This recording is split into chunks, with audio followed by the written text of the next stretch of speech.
Hey guys, welcome back to my new blog. आज मैं आपको लेके आया हूँ आंखों के नूर यानी कि अखनूर में, जिसे महाराजा विराट की नगरी भी कहा जाता है। ये आप सामने मेरी लोकेशन देख सकते हैं। इस तरह चिनाब दरिया यहाँ पे बह रहा है और चिनाब दरिया के साथ में ही स्थित है हमारा परशुराम जी का मंदिर। तो आज हम चलते हैं परशुराम जी के मंदिर और आपको बताता हूँ परशुराम जी का पूरा इतिहास, क्योंकि आप में से बहुत से लोग ऐसे हैं जो परशुराम जी के इतिहास के बारे में नहीं जानते हैं। और इस वीडियो को शेयर ज़रूर करना ताकि परशुराम जी का इतिहास सबको पता चल सके। तो चलिए चलते हैं परशुराम जी के मंदिर। तो अब मैं आपको रूट दिखा रहा हूँ परशुराम जी के मंदिर का। बस यहीं से 20 मीटर की दूरी पर हमारा परशुराम जी का मंदिर स्थित है। बने रहिए मेरे साथ।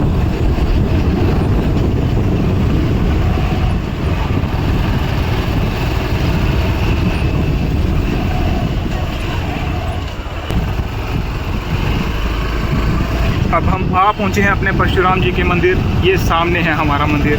यहीं से हमें टर्न लेना है और अंदर की तरफ जाना है।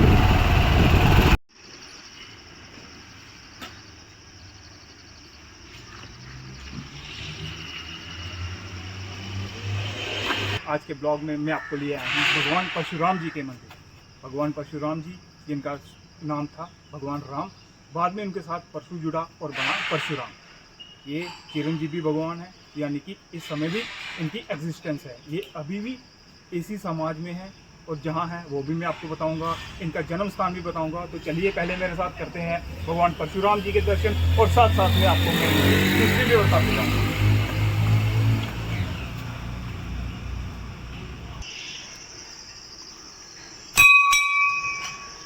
तो चलिए चलते हैं भगवान परशुराम जी के मंदिर की तरफ।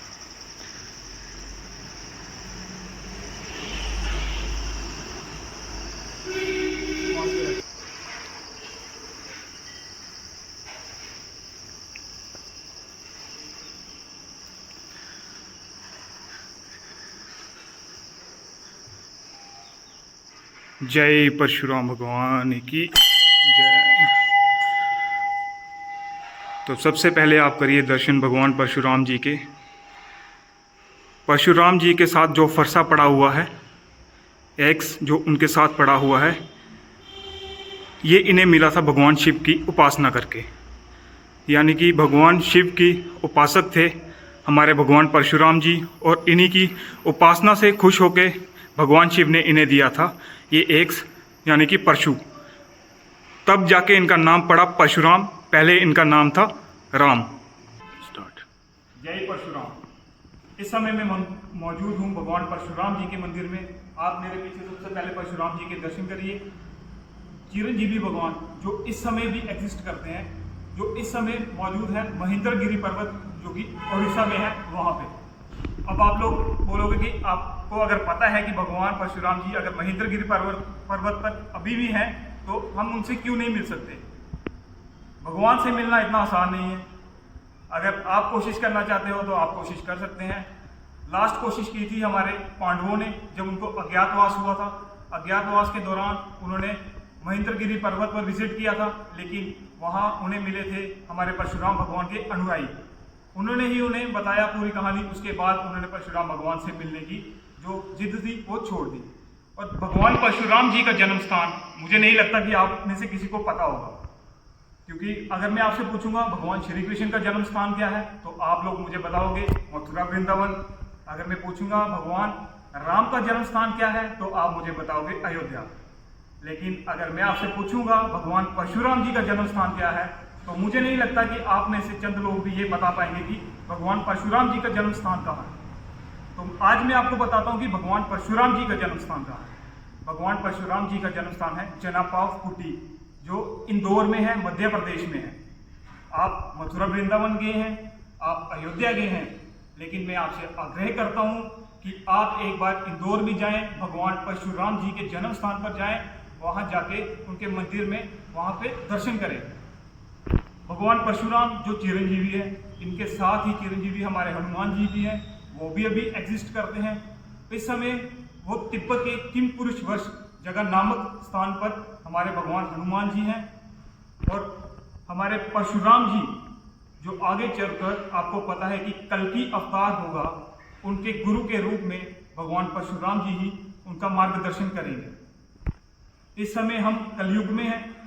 भगवान परशुराम जी का एग्जिस्टेंस महाभारत काल में भी था, रामायण काल में भी था और हमारे कलयुग में भी है। और जब आगे जाके सतयुग की स्थापना होगी वहाँ पे भी हमारे भगवान परशुराम जी का स्थान सबसे ऊपर होगा, क्योंकि वो कल की अवतार के गुरु के रूप में उनका मार्गदर्शन करेंगे और सतयुग की स्थापना करने में उनकी सहायता करेंगे। भगवान परशुराम जी को क्षत्रियों का नाश करने वाला भी कहा जाता है, जो कि बिल्कुल गलत है, क्योंकि भगवान परशुराम जी ने क्षत्रियों का नाश नहीं किया था। इन्होंने उन क्षत्रियों का नाश किया था जिन्होंने लोगों का जीना दुश्वार कर रखा था। इनको अपने जन्म का 19वें त्रेता युग में जन्म हुआ था हमारे भगवान परशुराम जी का। इनको 19वें त्रेता युग का हम कल्कि अवतार भी कह सकते हैं, क्योंकि इन्होंने उन सब का नाश किया था जो लोगों के हित के लिए बिल्कुल हानिकारक थे, जो लोगों की रक्षा नहीं करते थे। ऐसे क्षत्रियों का इन्होंने नाश किया था। तो इसीलिए मैं आपको कहना चाहता हूं कि ये सिर्फ हमारे यानी कि ब्राह्मणों के ही भगवान नहीं है। भगवान परशुराम हर एक के भगवान है। हर एक इंसान को भगवान परशुराम जी के मंदिर आना चाहिए, इनकी पूजा अर्चना करनी चाहिए और इनसे आशीर्वाद लेना चाहिए, क्योंकि आप जानते हैं भगवान राम भी एक क्षत्रिय थे। 24वें त्रेता युग में भगवान श्री राम का जन्म हुआ था। और आप मैंने पहले बताया कि भगवान परशुराम भगवान शिव के उपासक थे, और जब शिव का धनुष भगवान राम ने तोड़ा था तब भगवान परशुराम क्रोधित हो गए, वहां पहुंच गए थे। लेकिन जब आगे श्री राम ने भगवान विष्णु का रूप धारण करके हमारे परशुराम जी को सामने बताया तो भगवान परशुराम जी वहां से चल दिए। तो यही से साबित होता है कि भगवान परशुराम क्षत्रियों का नाश ना करने वाले थे। भगवान परशुराम ने नाश किया था उन लोगों का जो मानव हित के लिए हानिकारक थे।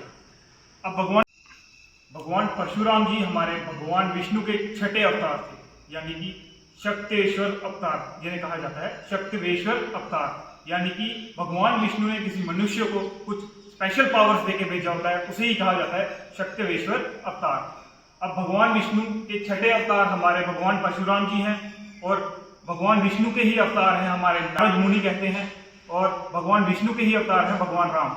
इनके भगवान विष्णु के हर एक अवतार के पीछे कुछ ना कुछ कारण जरूर है। अब नारद मुनि जी को हम कहते हैं, कई कहते हैं कि नारद मुनि जी चुगलियां लगाने वाले हैं, कि किसी रूप से जानते हैं। अब जब भविष्यवाणी हुई थी महाराजा कंस की मृत्यु की, तो उन्हें कहा गया था कि उन्हीं के बहन के 8वें सुपुत्र मारेंगे कंस को। अब पहुंच गए नारद मुनि भगवान महल में और कंस को बोलने लगे कि तुम्हें क्या पता कि पहले से 8वां है या लास्ट से 8वां है। यानी कि नारद मुनि जी का जो अवतार था वो अवतार हमें बताता है कि जो काम हमें आज करना है वो आज ही करना है। अगर वो भी सोचते रहते कि जो 8वां अवतार हो, 8वां जन्म जिस बच्चे का होगा वो बच्चा मुझे मारेगा, वही समझाने के लिए नारद मुनि जी का अवतार हुआ था।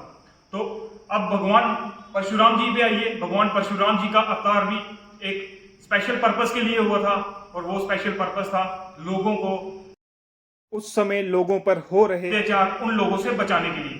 तो भगवान परशुराम जी का अवतार 19वें त्रेते युग में हुआ था, और भगवान राम जी का अवतार 24वें त्रेते युग में हुआ था। अब हम देखते हैं कि हमारे घर में भगवान श्री कृष्ण के फोटो है, भगवान राम के फोटो है, बाकी सबके फोटो है। लेकिन मुझे नहीं लगता कि काफी लोग ऐसे होंगे जिनके घर में भगवान परशुराम जी के फोटो नहीं दिखेंगे। तो मैं आप सबसे निवेदन करता हूं कि आप सब भी भगवान परशुराम जी की एक चरित्र लेके अपने अपने पूजा रूम में लगाएं और उनकी रोज पूजा करें। यही बताना चाहता था कि भगवान परशुराम जी का जन्म स्थल क्या है, भगवान परशुराम जी के बारे में जानिए और इसे लोगों तक पहुंचाइए, जन जन तक पहुंचाइए, क्योंकि बहुत सारे लोग भगवान परशुराम जी के बारे में नहीं जानते हैं। तो मेरी इस वीडियो को आप इतना ज्यादा शेयर करें कि ये जन जन तक इस वीडियो को पहुंचाने में मेरी सहायता करें, ताकि लोग भी भगवान परशुराम जी के बारे में जानें। और अगर अभी तक आप लोगों ने मेरा चैनल सब्सक्राइब नहीं किया है तो मेरा चैनल सब्सक्राइब कर लें। धन्यवाद। जय परशुराम।